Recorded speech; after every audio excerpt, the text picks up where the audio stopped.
Hello and welcome to the Flagstaff County Podcast. I'm your host, Cary Castagna, Communications Coordinator for Flagstaff County.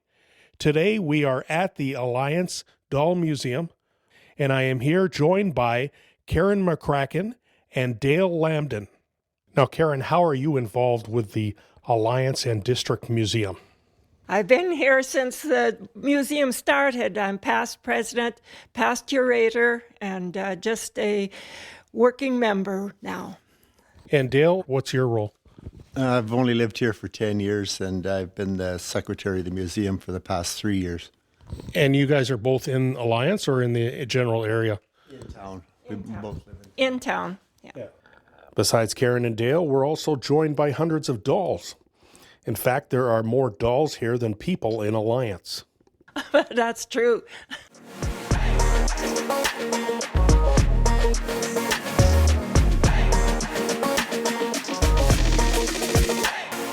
You're listening to the official podcast of Flagstaff County. Can you tell us a little bit about your role in setting up the Alliance Doll Museum, Karin? What inspired you to get involved initially?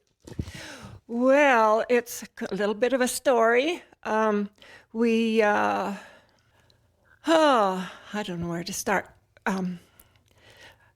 They needed someone to set up the museum, the dolls, and I've always loved dolls.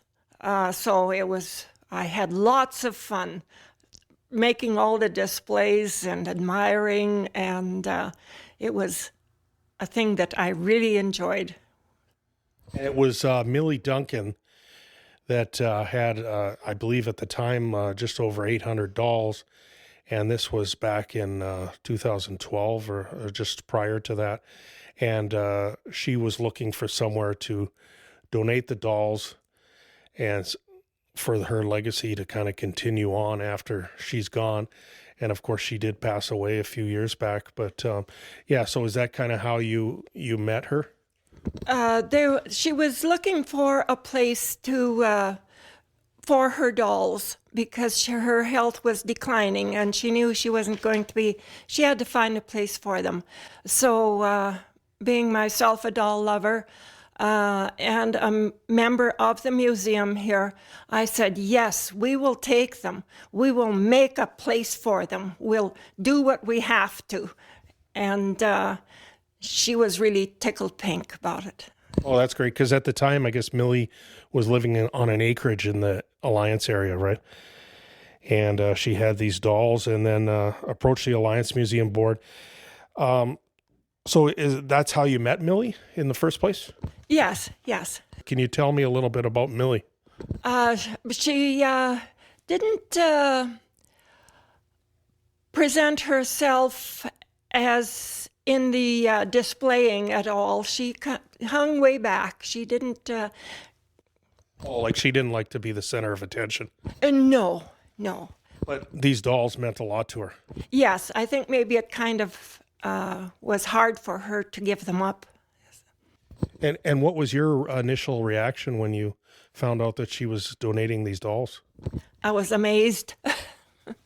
And some of the other members of the museum were enthused too. They really were into the doll collection. It was something that we were eager to do.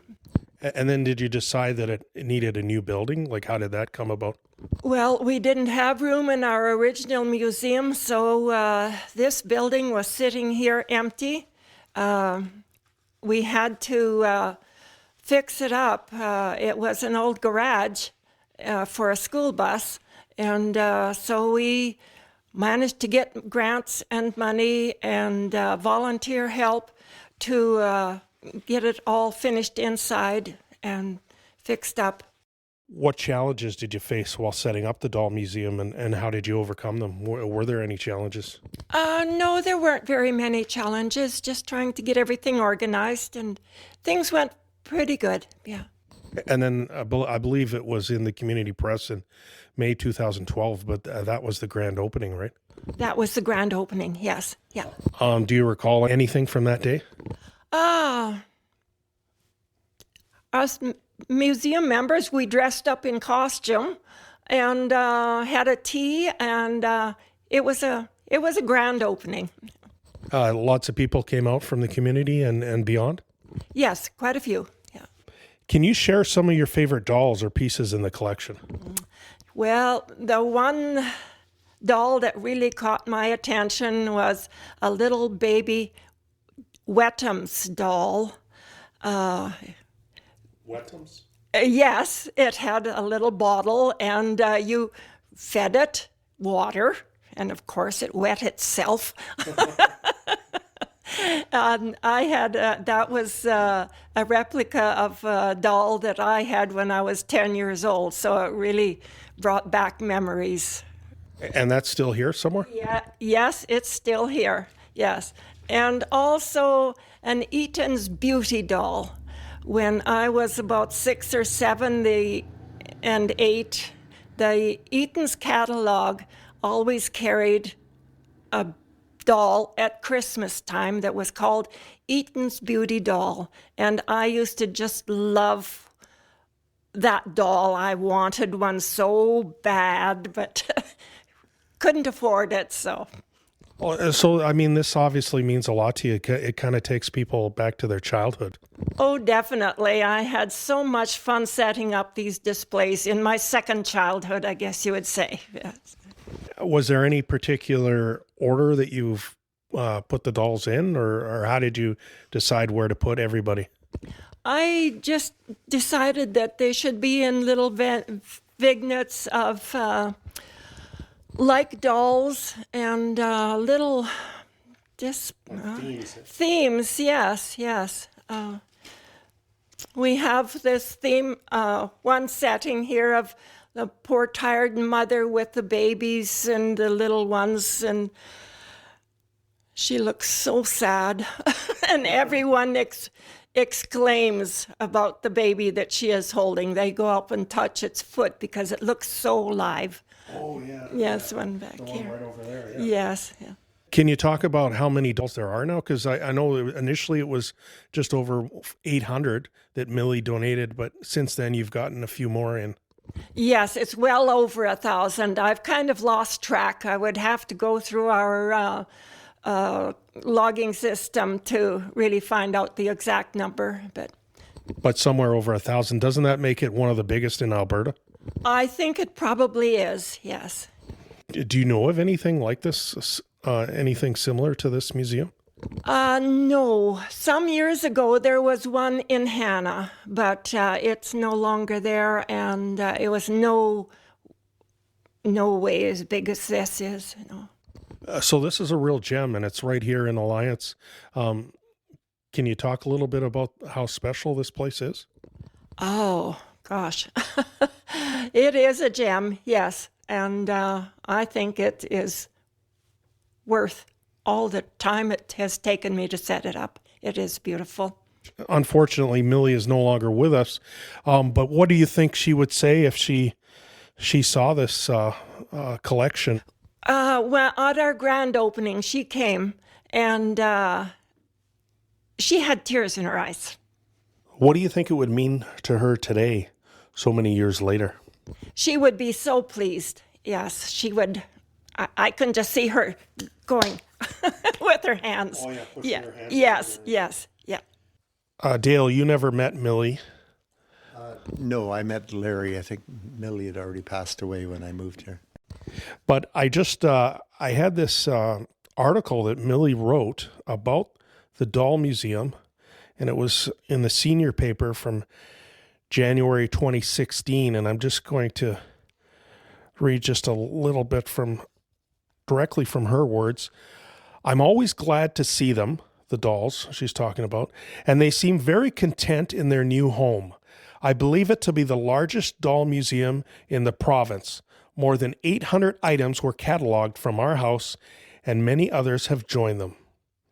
As an aside, I kept a few dolls to keep me company on long winter evenings, and interestingly, the odd one comes once in a long while to join the ones who still live here. Yeah, it sounds like, I mean, she just had a passion for dolls, and the collection just grew enormously. What do you think when you hear those words straight from Millie? I think that's really pleasing. Right, yes. How do you think the museum has impacted the local community and beyond? It brings in visitors. I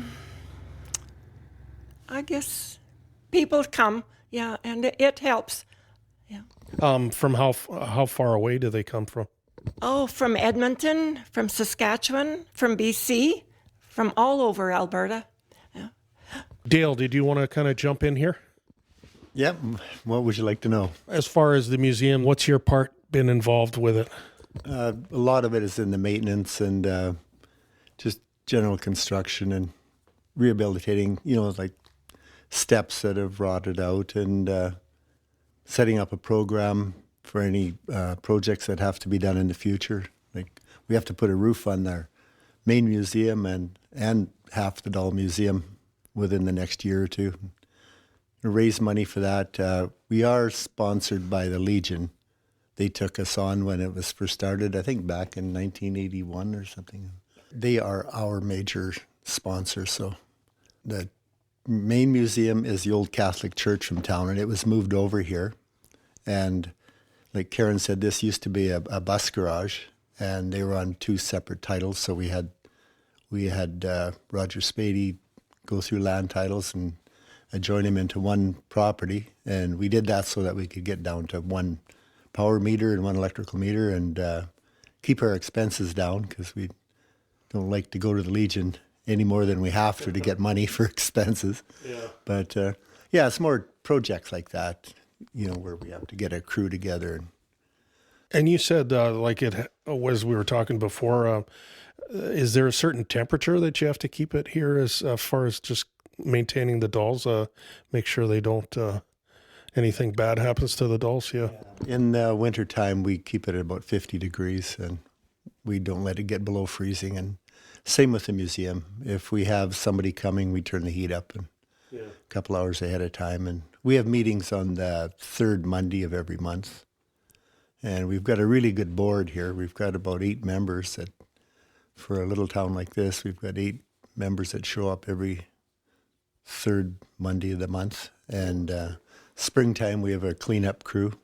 We've got that slated for April 21st this year. From your perspective, what does this museum mean to the community and beyond? Well, I think it means the most to the little kids and seniors, like folks that are in homes. That we've had a few, like last year we had one group come up from Hannah, and a lot of them were in wheelchairs, so we're wheelchair accessible. So we took them through here, and they spent 2 hours here. We had to push them out. Yeah, they really enjoy it. It's like from Karen's and my generation, where kids all played on dolls and not Xboxes. And yeah, that's a good point to bring up. I mean, you can still get dolls, but they're not as popular as they once were. Yes, for sure.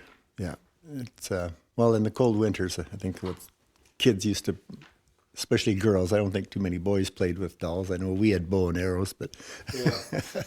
Well, I remember the wrestling dolls that came out for the boys later, but I mean, it tells a big story too about our history, doesn't it? Oh yes, it does. There's you can see how it's changed from the initial ceramic ones, and which are real collectibles now. Karin, I just wanted to throw it back to you. What do you think people can learn about history, art, and culture through the lens of these dolls? The dolls were more imaginary babies, and now they have gotten to be so lifelike. Yeah. Do you remember playing dolls? Did you grow up here? No, I grew up on a homestead way out in the bush up by Lac La Biche, and I had one little doll, and it was a cloth doll with a plastic face. And yes, that was my toy. I just loved that little doll, and loved her so much that her face got all cracked. And then later, when I was about 10 years old, I got a good hard doll, and yes, I loved dolls. It was, yeah. I made clothes for them, and I canned for them, and I guess I played being a mother, I guess. Can you talk about the dolls that we have here? Any ones that you want to bring to mind for people? I know there's some Oilers, some dolls wearing Oilers jerseys and that sort of thing. Any other dolls that you want to bring to our attention? We have a couple of very old dolls and very rare dolls. Our native indigenous dolls, I'm quite proud of our collection of those. Some of them are very rare. Did those come from Millie? One of them did, and but some of the others have come from other sources. Yeah. Now, what's the future plan for the museum, the doll museum specifically? Is there plans for growth, or you said you pretty well don't have any more room to house any more dolls? I can't foresee any expansion. I may try to change some of the displays, but other than that, we'll just keep it as it is. How many dolls are on display right now? Oh, goodness. As far as the percentage of the whole collection, is it most of them are out? I would say maybe 75% are on display. What do you hope listeners will take away from hearing about the Alliance Doll Museum and Millie Duncan's incredible donation? Well, I'm hoping they will come and see it. It is really worth the trip. Do you want to talk a little bit about the other building and what's in that museum?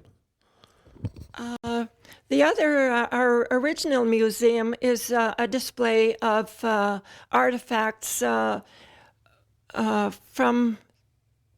the town and area, from the homesteaders and settlers, and showing part of our original life in the area.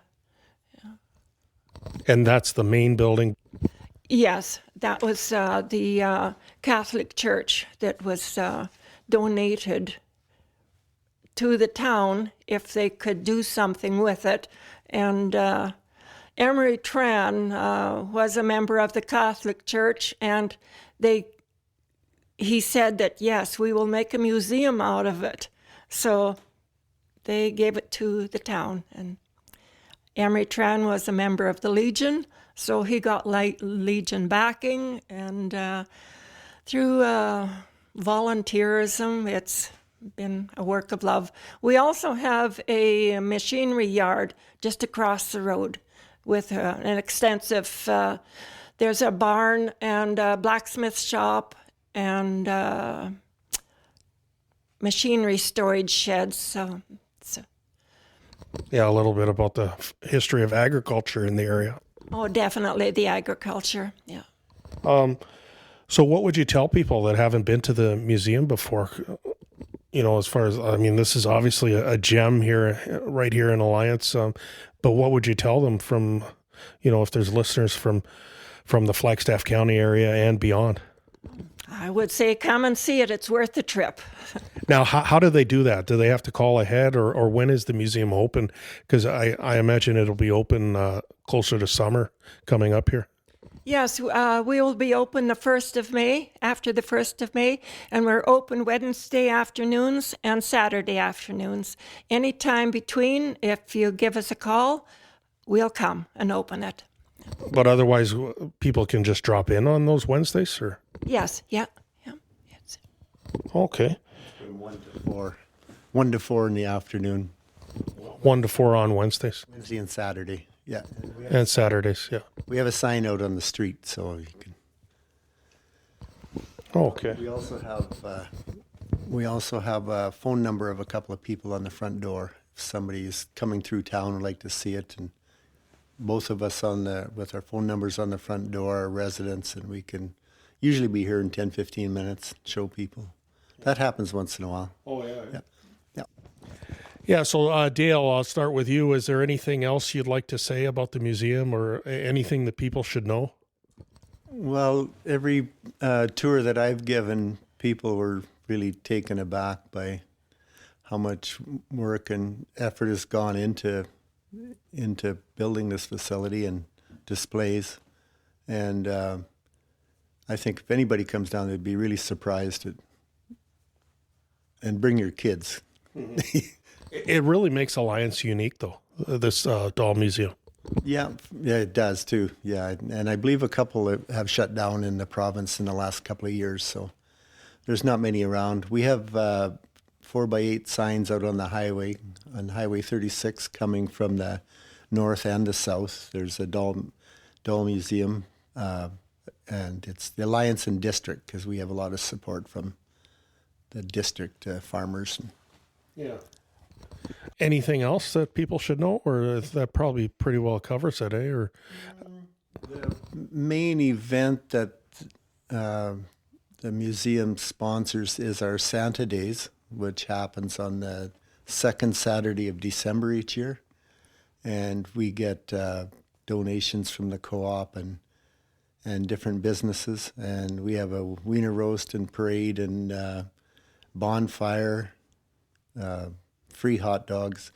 Our train comes in, usually carrying about 70 to 80 people, comes in for the day, and we have a market at the hall with a meal, Santa Claus and hay wagons, and a great fireworks at the end of the day before the train heads out.